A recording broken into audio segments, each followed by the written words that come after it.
এইগুলা এই যে সামুদ্রিক কাঁকড়া মনে হয়, এগুলা সামুদ্রিক।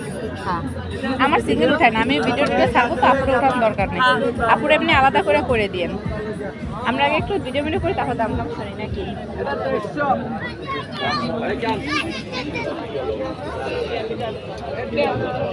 এই যে অক্টোপাস, এই যে অক্টোপাস, এটা হচ্ছে এই মাছ।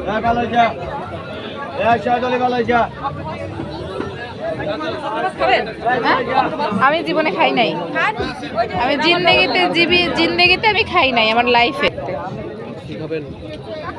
কি খাবো সেটাই তো এখনো ডিসাইড হয়নি। বারবিকিউ কি খাবেন না ফ্রাই খাবেন? দেখি। এই যে সি কাঁকড়া, এগুলাই আমরা বাসায় খাই।